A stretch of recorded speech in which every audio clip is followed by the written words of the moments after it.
Hey guys, welcome back to my channel. In today's video, I'm going to talk to you about the ABRSM piano exams.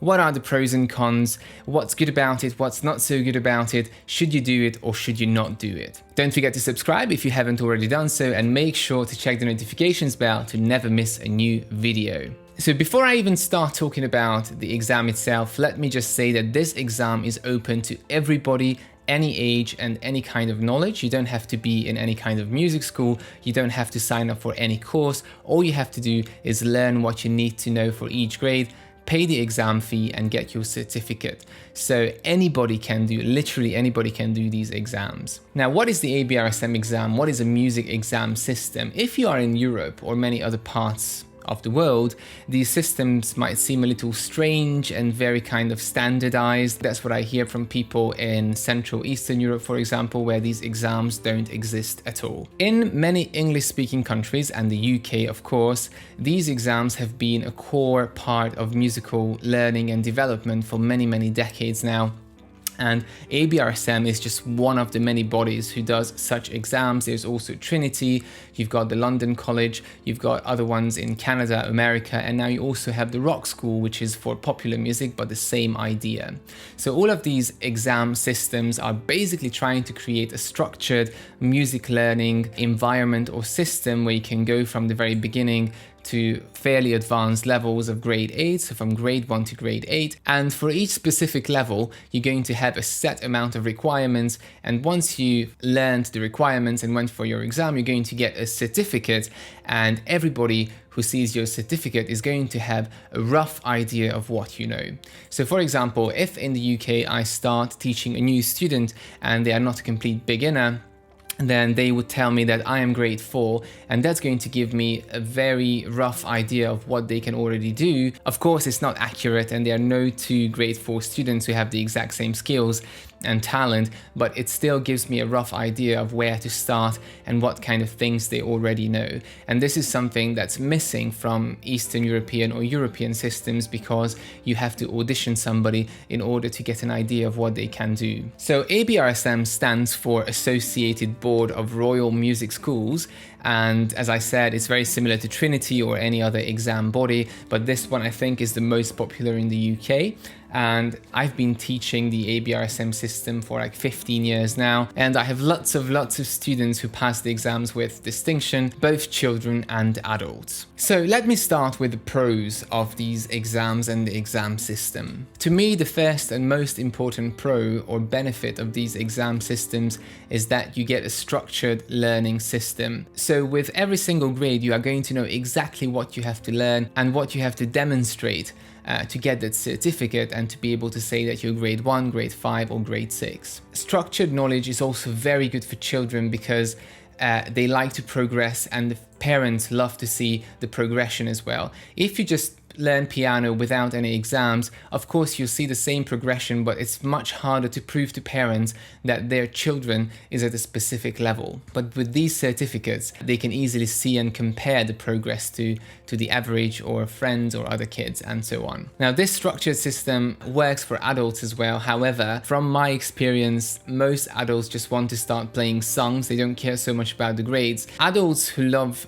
structure and have kind of an OCD or find it difficult to keep themselves to a structured learning process might benefit from this as well, and they might go for it. But you have to bear in mind that these are quite a commitment, and if you have kids and a full-time job, it might be quite difficult to commit to something like that. But again, if you have the time, then it's a perfect way of learning piano. It's great for setting goals. So for example, if it's a New Year's resolution and you want to say, I want to start learning the piano, you could also say, oh, in this year, I want to achieve grade 2. Or for kids, the same applies. They can say that by the end of next year, I would like to achieve grade 4. So you can set clear goals for yourself, and then it's much easier to work around them and push yourself to progress better. The certificates that you get from the exam are accredited everywhere in the UK, and if you go to university, you get UCAS points for it. Of course, it's not the biggest benefit of the exam system, but as I said, the certificates give you a sense of feeling of achievement, and it is also a very good indicator for anybody else who would like to know how good your piano skills are. The other great benefit of the exam system, which can also be a con, you'll see later on, is that it gives you an all-round knowledge about music. So when you sign up for any of these exams, there are a couple of, well, more than a couple of books that you have to buy. The main book that you have to go for is the exam book. And the exam book basically contains 3 lists: an A list, a B list, and the C list. And each of these lists have a selection of songs, usually 3 for each list. The first one is usually kind of older music, Baroque music, sometimes classical. The second list can be classical, can be romantic. And the C list is usually more interesting, recent music. It can be Disney, it can be jazz, it could be very contemporary classical music, so anything that doesn't fit into the very traditional classical music that we are all so used to hearing. And the good thing about the 3 lists is that it gives you skills to play different kinds of music, because although it's all just notes on paper, playing the exact same notes in different styles is something that you have to learn and something that you have to practice. And that's a really good thing about these books, that it gives you the opportunity to play not just old music, but also new and contemporary music. So this book contains the 9 pieces, and you have to choose from this book for the exam. You can't play any other pieces apart from the ones listed in the book. Now you also have some supplementary pieces which are not in the book but are on the list, and you need to buy additional books for that if you want to go for the exam. The second book you need to buy is the Scales and Arpeggios, which is again a big chunk of your exam grade or marks. And if you have a teacher, they can show you all the scales and arpeggios. You don't necessarily need to have the book, but if you learn by yourself, or if you want some kind of reference for yourself at home, then I strongly encourage you to get the book. Now this is again a different book for every single grade, and some of the scales overlap, but it's good to have the exact requirements for each grade, because you'll see later on that there are quite a few scales to learn for each grade, so you want to focus on the ones that you actually need to do. Now these are the 2 core books that you need for the exam. There are other books that help you prepare for different sections of the exam, such as the oral tests book. Now this is traditionally something that your teacher should have, because somebody has to play for you when you do these tests. So you can't really test yourself on the oral test, because if you play it, then you see it, and then you're not answering the questions by ear. The oral tests are basically questions where they're trying to test your hearing, and it's not just clapping and singing, it's also questions about pieces. So they play you a little extract, and then they ask you about style, they ask you about dynamics, they ask you about texture. They can also ask you to identify cadences, like perfect cadences, imperfect cadences. You have to do some sight singing. So your teacher should have this book, but if you don't have a teacher, all of these books come with a CD, and you can use that in order to train yourself for the oral tests. The final part of the exam is sight reading, which is the least favorite by all students, but it's obviously a very useful skill to have as a musician, and it requires you to learn to read music very well. Now, sight reading can be quite difficult, but the purpose is not really to do it perfectly, but to do it as best as you can and as fluently as you can. Now for the sight reading, you've got 2 books. You can either buy the book which has the sample test, which showed up in the exams before, just to see the kind of difficulty, and you can practice those. But there are also some sight reading training books which don't just have examples but teach you how to become better at sight reading.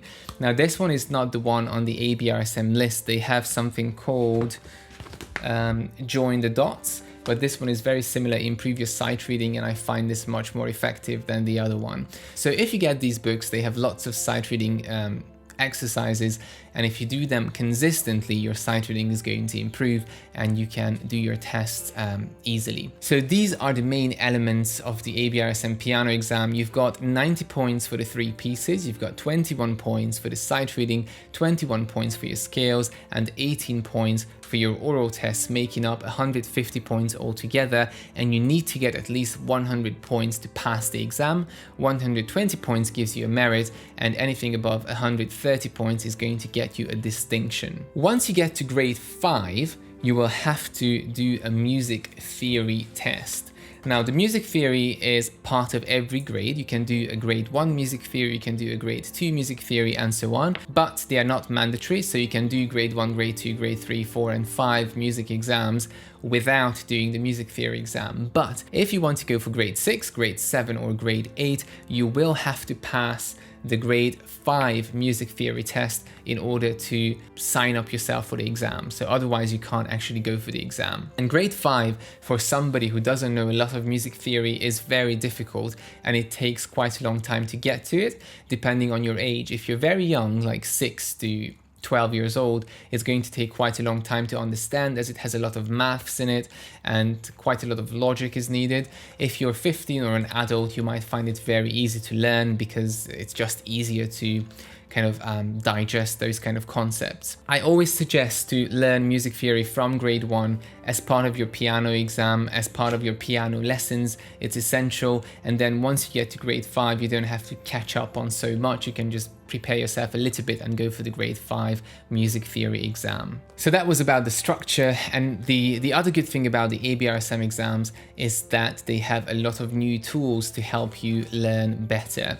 And what I mean by the tools is, if you look at the back of the exam book, you've got now lots of apps which work both on Android and iPhone. You've got Piano Practice Partner, you've got Scales Trainer, you've got Sight Reading Trainer, you've got Oral Trainer and Speed Shifter. So lots of very useful apps to help you get ready for the exams, to slow down the pieces if you want to learn by ear or if you want to listen out for little details. Now, I talked about all the amazing things that ABRSM gives you. Now let me talk a little bit about the cons and why it's not a favorite for many people, and what are the things missing from it, or what are the things that make it less enjoyable. So first of all, as you could see when I was talking about the structure, there's so much to every exam. There is pieces, there are scales, oral tests, sight reading, and of course the music theory as well. And if you just want to play piano and want to play some nice songs, like you heard a couple of Ed Sheeran songs and you want to play some Beethoven songs, then most people just want to go and play the pieces. And although I do believe that you can't just play pieces, you need some kind of basics, you need to know how to move your fingers, you need to know what music is made up of, but that is still a lot less than what you need for these exams. The oral tests are great for training the ear, but I don't think it's absolutely necessary for a piano exam. I think it's more of a musicianship thing, so if you want to go to a music school, then definitely do it. But if you're doing piano as a hobby in your afternoons after school, then these are a little bit too much to learn for each grade. The second problem with all this material is that if you have a half an hour lesson or 45-minute lesson, it's almost impossible to cover all of these topics in one lesson. And the problem with that is that piano learning shouldn't only be about these pieces. You learn 3 songs for your exam and you learn a set of scales, but piano playing is about so much more. There are so many other songs that you would like to learn. You would like to experiment writing your own songs. You would like to experiment learning things by ear. You would like to do other songs that are not in the book. And if you have a 30 or 45-minute lesson, you'll see that it's almost impossible to find time for those as well, and the tuition book, in addition to all the material that needs to be covered for these exams. And that's something that I've been struggling with as well in the past 10 years, because kids want to learn so many more songs. We've got Piano Adventures and lots of other books to get through. But then once we sign up for the exam, the date is coming, and then, you know, there's always somebody ill, one lesson is missing, and then you have to push to make sure that the material is finished by the date of the exam. So that's, I think, the biggest disadvantage, that there is a little bit too much required and you can't tailor it, you can't pick and mix and match what you want to do for your exam. The second biggest drawback is the limited selection of pieces. So all of these books contain 9 songs and you have to pick 3 songs. There are some additional songs that you can choose from different books, but again, it's extremely limited, and most kids are going to buy this one book, or parents, and sometimes, most of the time, we'll find something enjoyable in it, but rarely you'll see a list when all of the songs sound slightly less enjoyable than other lists. And if I play the 3 songs to the kids and I ask which one do you like, and they say none of them, and then you basically have to force them to learn something that they don't enjoy playing.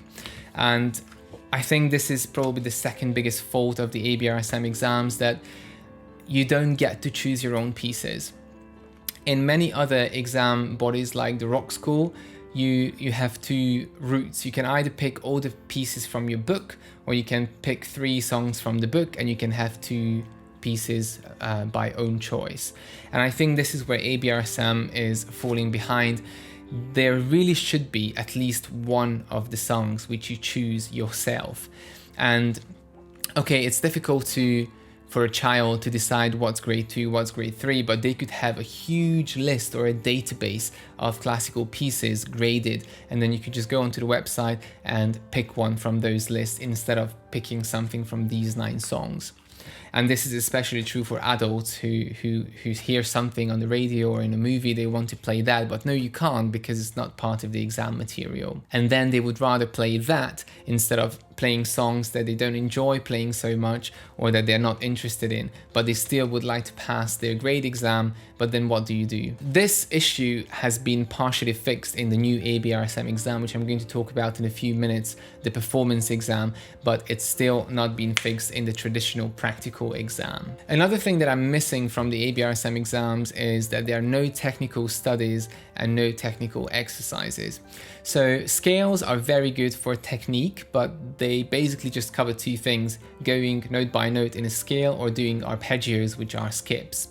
But technical studies usually focus on one difficulty, like focusing on trills, focusing on balance between the 2 hands, focusing on playing staccato notes, focusing on playing triplets, and so on. And there are lots of books for technical exercises like Czerny, Dozen a Day, or Burgmüller pieces, and none of these play any part in the ABRSM exam system. And although it would be an extra addition to the exams, but I think it would be a good addition, because these pieces are very essential for building good technique.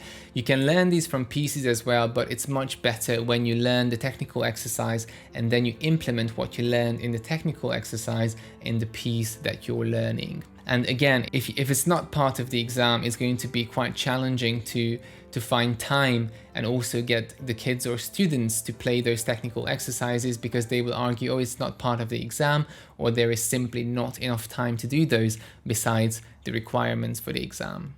Another problem with the ABRSM is that although you don't have to go to a school and you don't have to sign up for any course, it's basically something that either a teacher helps you with or you do it yourself. I believe it's very, very difficult to do it by yourself. First of all, there are some parts of the exam where you need a second person, like the oral tests or the sight reading. Somebody has to stop you when you do something wrong. And there is such a huge amount of knowledge covered in these exams that it's very difficult to do it by yourself. And there is no comprehensive book that teaches you grade by grade.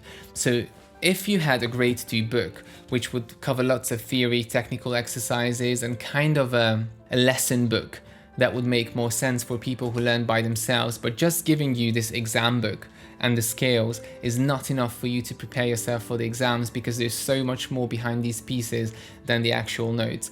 And again, if you study by yourself, there's no one to stop you if you do something wrong, and there's no way for you to know whether you're ready for the exam or you're not. Now, some of the changes that came with the new system in 2020, first of all, the scales books have finally been simplified compared to the previous years.